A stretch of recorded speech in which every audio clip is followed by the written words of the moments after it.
All right, welcome to Witchpolice Radio. I'm here with a guest who has not been on the show in a couple of years. I think the reason that this came up, this having a part two, I guess, to our conversation, is that the anniversary of that previous episode came around. I always keep track of sort of on this day in whatever year, and our Right. previous conversation came up, and I know you'd released an album sort of late last year, and I'd been meaning to arrange something, so the timing worked out, fairly decently. Anyway, so I think the best way to start this off, as I always do, is to have you introduce yourself and give a bit of background about what it is you do as an artist. Cool. Yeah. So my name's Steve. I perform under the name Tired Cossack, and yeah, I guess I'm a solo artist from here in Winnipeg and Treaty One, and I basically I don't know what genre to call it. It's all over. It's I guess at its core indie rock, but it's influenced by shoegaze, post punk. There's some kind of traditional Ukrainian elements in there as well. And yeah, it's kind of a little genre salad. So it's a project now that has I've been doing for 4 years almost. Right on. Last time we spoke, it was still very new, and I think I was still kind of figuring out what it really was, and I think I'm still kind of doing that, but I have a better idea now at least. So I'm happy to be back. Thanks for having me. Well, thanks for doing this. I think you're definitely more established now. I mean, not only have you been doing it for a couple extra years, but you have now two full lengths out. You got an EP out. You've been obviously making a lot of music sort of in the time between when we last spoke and now. So maybe let's just start with that most recent record. It's funny because I was listening to it, and I've listened to the one before that, Hocus Pocus. I listened to that a number of times. You gave me a copy of the tape. I've definitely played it quite a bit, but this new one seems like a more significant um, body of work. Just I was looking at the times, and it's not that much longer than the previous one, but it seems like more of a substantial um, record, I guess. Does that make sense? Yeah, totally. And I agree. I feel that way, and I think it's just the amount of sort of work that went into it. Not that work didn't go into the first one, but the first one was a lot more bare bones in terms of what I had available to me and kind of where I was just as a songwriter too. Yeah. It was kind of just like, okay, crank this demo out, mix it, make it sound as good as possible, get it out the door, get the next one. And I really still like that because it has that kind of aggression and rawness to it. Where this one, I think, um, it took a lot more time because, and I credit Donovan, who worked on the last album with me, Donovan Ostapovich, for basically telling me, like, listen, if we're gonna do another album now, let's do it properly. Let's meet more often. Let's sit down. Let's take the time to make decisions about things, take the time to retract things if they're a bit sketchy, which is a completely foreign concept to me at the time, and remains so, I must admit. But yeah, it felt like a good time to make an album, and I honestly, going into it, thought it would be the exact same process as Hocus Yeah. Pocus because I'm happy with that. I like quick and dirty, and I had never done anything else, so going through it, it was a huge learning experience, and I think that kind of is reflected in the album too, even in terms of just genre-wise, it's all over the place. But again, I think in a good way. I would like to think the listener thinks in a good way too. But it's just kind of like I think there's a lot of growth in there. Yeah. There's still that rawness that I hope to convey. But yeah, you're right that it does feel more substantial. It definitely took a lot more out of me. Well, it feels more polished, and I mean, like what you just said about that kind of rawness and aggression and quickness of the previous tapes you put out. I mean, I like that too. When I was in bands, I always wanted to record things immediately, regardless of quality, and move on to the next thing. So I get that attitude for sure, and there's that kind of DIY-ness to it. But this feels like it's I mean, you obviously spent more time on it in a good way, and I think that comes through in the songwriting and just in the way the songs are kind of presented too. Like that genre thing, like you said, it is all over the place, and that is I think it's a positive. I mean, from track to track, you're hearing different influences and hearing different sort of styles that obviously you're experimenting with. But even the more raw songs, the more aggressive songs, they sound polished. They sound more kind of almost more lived in. Like as an artist than the previous ones, which I don't want to say they sound like they're tossed off quickly, because even if they were, they don't have that kind of throwaway vibe. But you know what I mean? Like, it seems like you've spent more time sort of determining how you want these to sound, rather than just playing them and getting them out there. Yeah, which I think for some songs was fantastic, and everything sort of fell into place. And then other ones, it was like that as well, but it's just the ones I was the most excited about. You had all these different avenues and possibilities that you kept thinking of, and again, poor Donovan, there'd be times where we were into mastering on one of the songs, and I basically said, no, we need to go back to the beginning. I want to re-record the guitar. I want this tone instead. And luckily, and that's the thing, if you want to do something right, at least if you're someone like me, you need people around you to force you to be patient, Yeah, and to quell your impulses and talk you off back from certain things. Um, and I can't do stuff like that on my own. Um, so yeah, it was a crazy process to get to know. I really thoroughly enjoyed it, despite the kind of you know consternation it put me through at times. But yeah, no, it was awesome. I mean, making music rocks, and when you're with people that are passionate about the project too, it's so much easier to like spring out of bed, than it is for like a job. yeah, definitely, So definitely. I was so many times where it's like, even if I'm frustrated and mad, it's still the best. So Yeah, you can't argue with the fact that you get to go create all day. And yeah, right. yeah. Obviously, I mean, like, kind of like we just established. I mean, there's more work put into the whole process here. But as far as the actual like the subject matter of the record, the previous one had a lot of focus on Ukrainian folklore, and there were a lot of those elements in the songwriting and in sort of the story behind the music you were making. And you said earlier that there some of those kind of traditional elements are always in your music, but uh, thematically, this one is obviously not as focused on a single sort of thread as the previous record was. For sure. And I'm glad you brought that up. And before I go into that, I just want to say too, if anyone's listening, don't get the wrong idea. I do work for a living. I unfortunately don't get to make music as a living. I fantasize about it all the Yeah, time. of But course. anyway, Yeah, yeah, so that's a great question, and it's one that actually I think is really important, and one that has been biting my brain for such a long time leading up to that album, working on that album. Because yeah, you're right. Hocus Pocus was so overtly Ukrainian, with Ukrainian themes. And uh, I felt like once I put that out, and obviously my name is overtly Ukrainian as well, but I was like, okay, well, I kind of said what I wanted to say about that part of myself and that identity, and I didn't really have too much to add at that point. I actually have tracked a few demos now that are kind of going back to that. But for this album, it was like, okay, well, I've established who I am. yeah, I don't need to constantly remind people that, I'm a Ukrainian musician, and I didn't want to kind of just become, you know, like, not that I was worried about being known for one thing, because honestly, like, not worried about being known at all. But I also didn't want to feel like I was always forced to kind of have the same theme when my mind wasn't there. My mind was completely in other places, and so that's all I could reflect yeah. with any sort of earnestness. Um, and I did worry about the lack of continuity all the time. And what I ended up telling myself was, you know what, like, the first album was establishing who you are, and now you are that person. And just because you're not doing the like overt Ukrainian stuff doesn't make it any less of that identity like in you.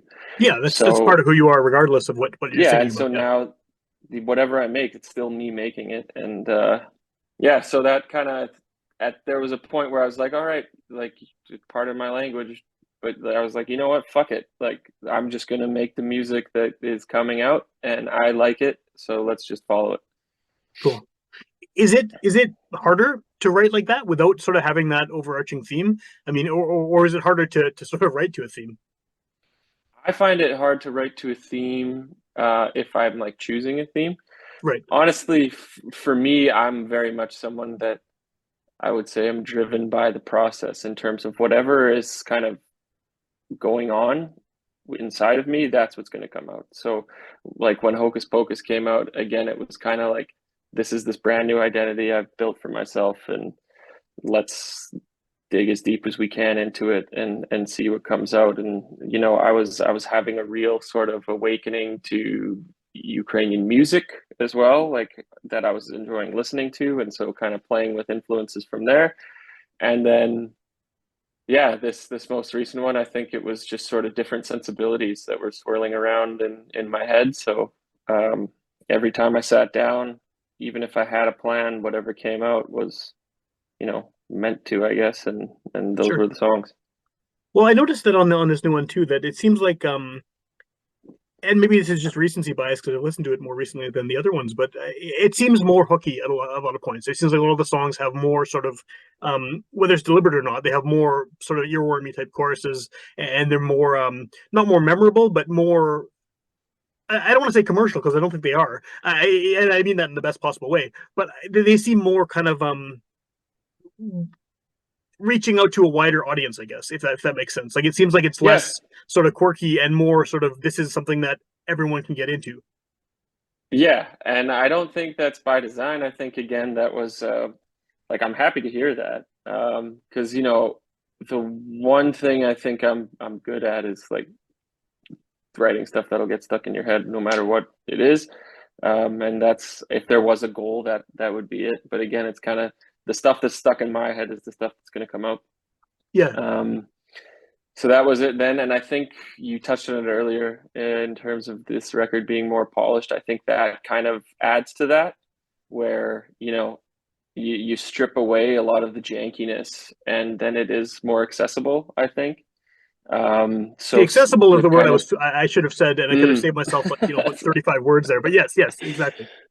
so and then if there's a poppier song, that kind of poppiness comes through where it wouldn't otherwise, because it's still surrounded by jangly squonky guitars and might get lost, and that's not a bad thing either. Like I said, I still will go back to those songs, and those songs I still love playing live too. Yeah, and there's But definitely a time and place for the janky guitars like that too, right? I mean okay, that's well, I'm that's glad a to hear vibe. that Like, yeah, because I've, let's see, from October 24th till now, I've recorded 14 demos that I'm looking at here, and let me tell you that janky guitar is in a lot of them. yeah, yeah. What has the Uh, reception been to the album? I mean, it's been a few months now since it's come out. How people responded? it blew me away. I didn't have expectations, like, in terms of benchmarks of streaming numbers or anything like that. I honestly just hoped that people liked it and that, it would be more than nobody at the release show at the Goodwill. And um, yeah, it's been super wild just in terms of like where things come from in terms of feedback or kind of exposure. You never know.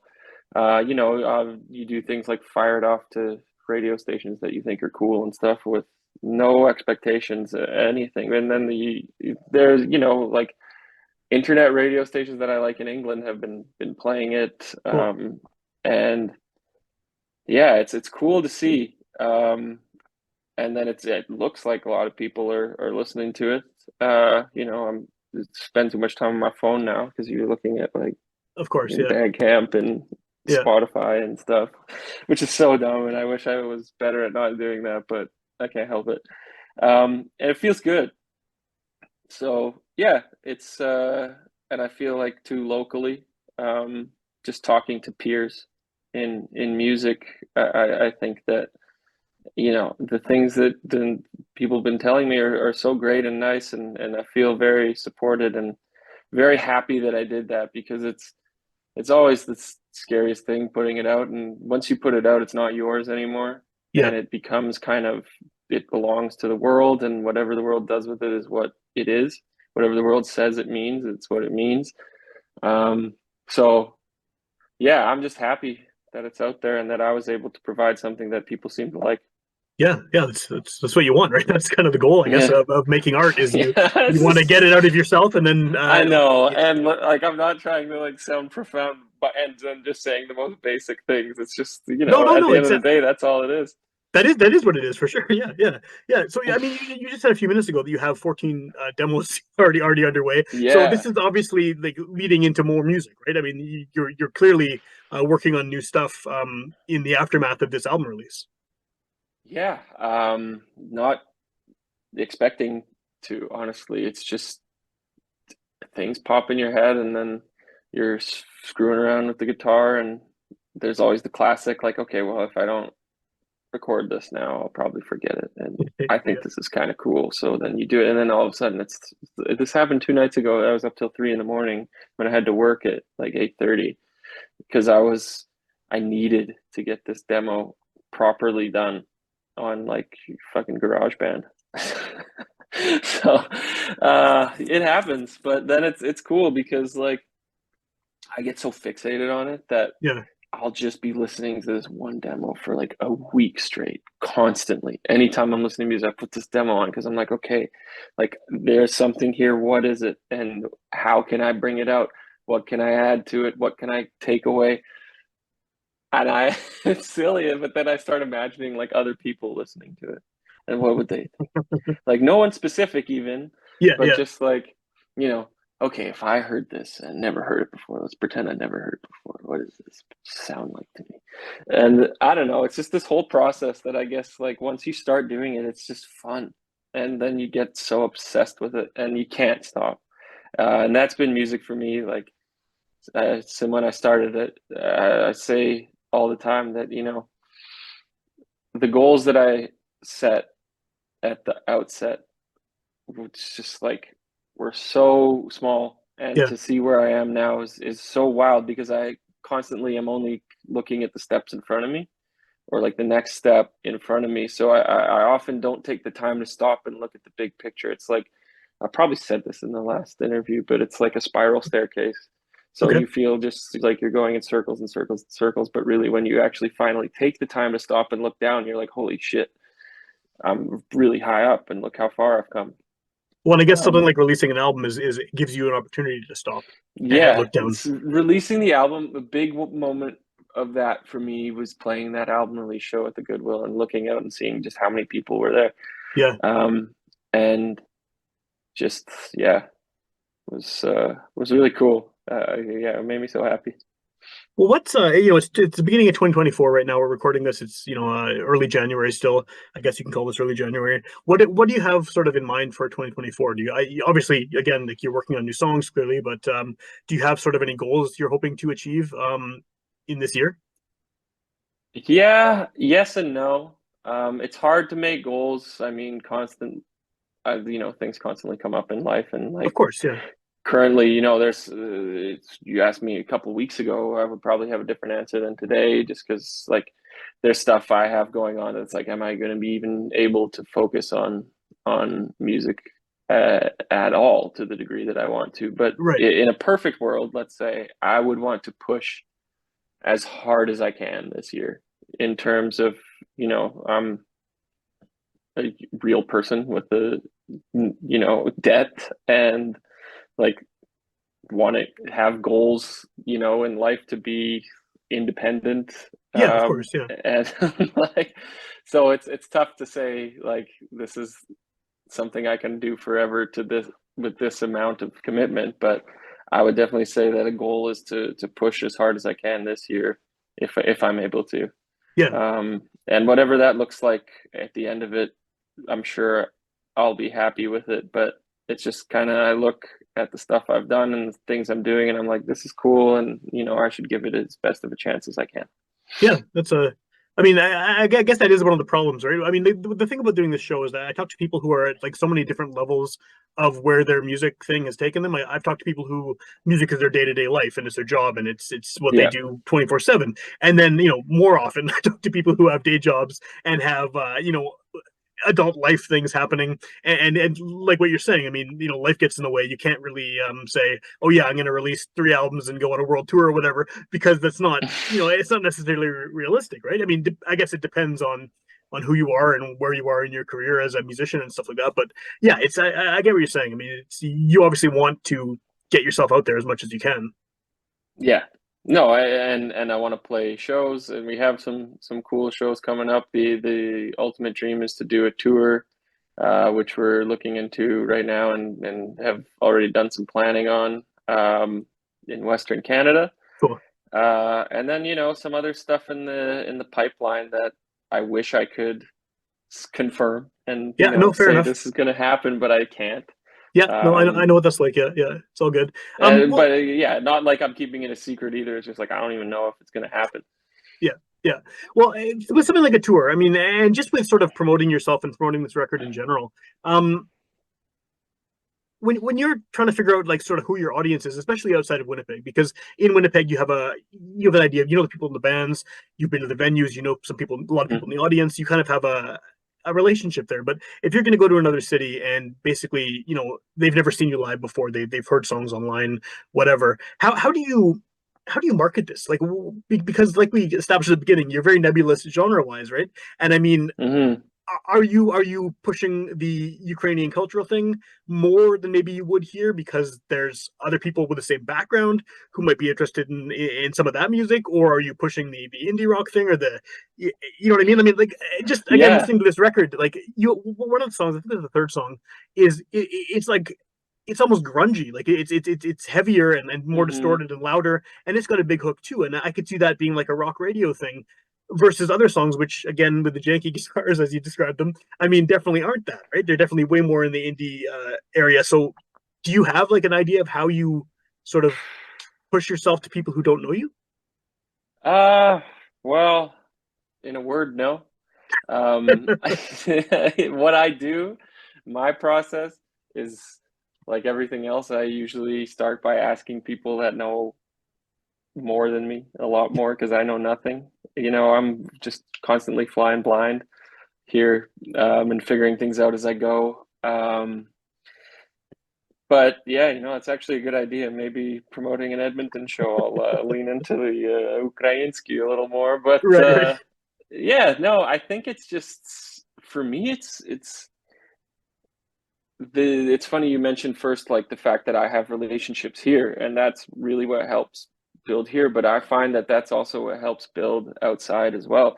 Whether I'm asking people here who have been there and done that and have experiences that I can learn from, that I can go to and ask, I will. Yeah, Or if I know people in those cities, or if other band members know people in those places that they've played with before, that you know that there may be a genre match there. And I think it's a blessing and a curse how all over the place the Tired Cossack music is, because on the one hand, it's tough.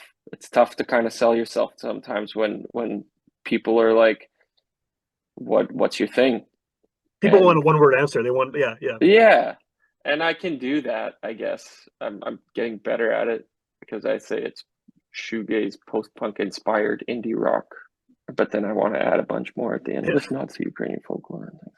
But You need at least a on paragraph. the Yeah, other, yeah, on the other hand, it really helps because we can be so malleable when it comes to playing on different bills. Like we'll play a show here with a couple of heavier sort of post-punk bands, and we can hang in there yeah, because yeah. we have that repertoire that we'll draw from.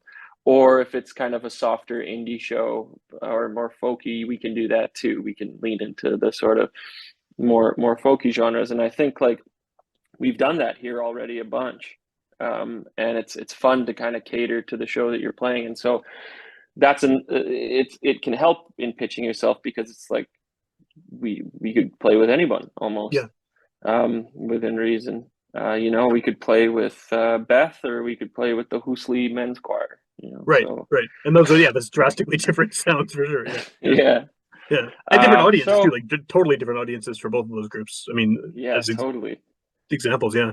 Well, if people are hearing you for the first time on the show, or maybe want to learn more about what you're up to, as far as first of all hearing the record and upcoming shows and that kind of thing, what's the best way to find you online? Probably on Instagram, just because that's the social media I use the most. So yeah, it's just at Tired Cossack on Instagram.